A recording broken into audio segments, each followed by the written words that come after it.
Dear brothers, a lot of people die and go to hell before they ever hit the ground.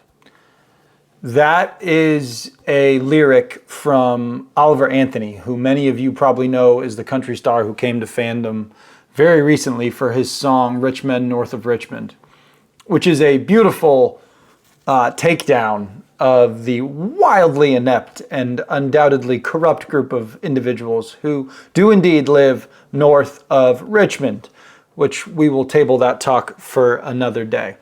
But I do want to talk about this quote in his song and how it affects and is a part of how most of us are living today.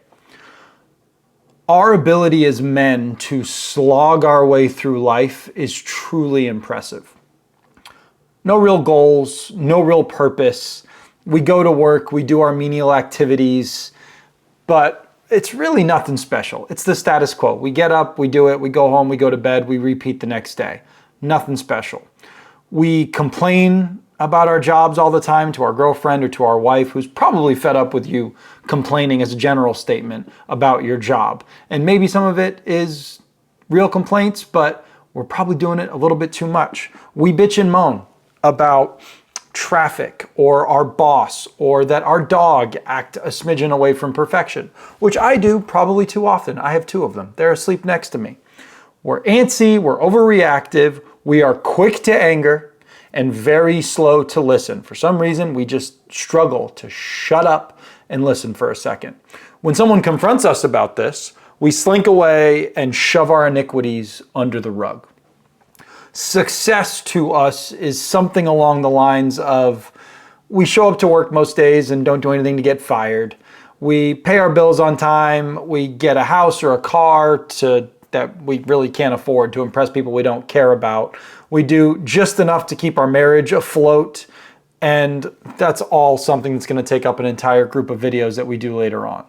But we put in just enough effort for our lives not to completely crumble. But nothing about that life is exciting. It's not fulfilling. We might fake it to people that everything is good and well, but when we look in the mirror at night, the thing looking back at us is just a blank stare. That is mediocrity at its finest. Fellas, I know that something burns inside of all of you, just like it has burned inside of me. It moves you, something that gets you excited. It's typically something that when you think about it, you get this deep-seated fear. Fear of rejection, fear of failure, fear that you're gonna mess something up and it's gonna take away from blah, blah, blah. No. What I have found is that fear is actually that if you do something worthwhile, you will then be held to a higher standard. And that's super fucking scary because no one gives a hoot about you being mediocre. You could do that your whole life. No one's gonna notice. But the minute that you expect more of yourself, you become a higher version of yourself, that's a little bit of a different world. No expectations yields no effort. And most of us love that permanent spot on the lazy boy of mediocrity. But the man who's willing to elevate himself, that's the guy everyone wants to see fail. They like to see him fail. When he falls, people laugh. They say, I told you so. You can feel their jealousy. It's palpable. What they don't understand, that you will, is that the only beauty in this world can be found inside the arena. When you become that higher version of yourself, you can accept the boos and the arrows that come with all of that. But you also get to accept and appreciate the excellence that comes with that. You're not sitting in the crowd casting stones. I, for one, will be someone cheering you on the whole time that you are in that arena. And as brothers, we have to do that.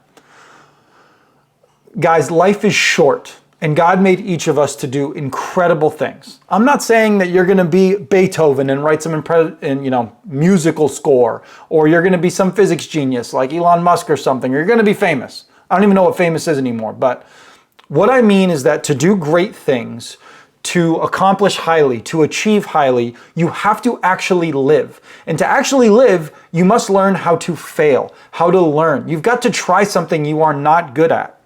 Take up learning how to do the piano, which I have recently done.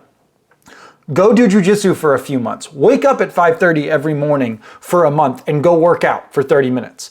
Read every day. For all that is holy, start reading something that's going to benefit your life.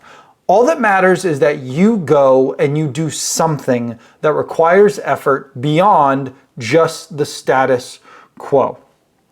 Once you do this, you gain the habit of doing something consistently. That consistency will lead to you doing that thing well. Once you do things well for a while, you then learn how to do other things well, again, consistently for a while. Then this really magical thing happens because of all of that discipline and consistency. You start to dabble in all sorts of things in the world, and you start finding stuff that you really, really enjoy doing. Maybe you get that itch to write a book, to learn an instrument, to become a better salesman, or a better dad, or a better father. Better father, dad, same thing. Better husband, we'll go with that. The best part of all of this is that you don't even necessarily need to leave the current job that you're in. Maybe by pursuing excellence in a couple of other things, you start doing the exact same thing in your current job, which you should be doing. Then all of a sudden you become this rock star at work, where typically you were just surviving before, because you now have had this level, you have set this expectation of yourself, and you have to live up to that at work, at home, and at play. Alternatively, you could say, screw this place. I don't need to work here anymore. This isn't fulfilling my life. I have done everything I can, and I got to go elsewhere. I don't know what the exact answer is for you. But what I do know is that it all starts with being responsible for a greater version of yourself.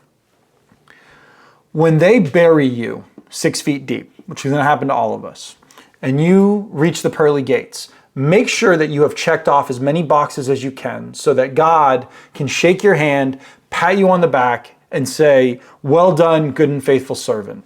I always knew that you could do great things when you put your mind to it. I just had to get your ass up in the morning. Okay, he might not say those exact things, but they might not be that far off. Make sure that his words to you are of affirmation and appreciation for your effort and your consistency, rather than a statement of, man, if you could have only had higher expectations for yourself, look what you could have done in the world.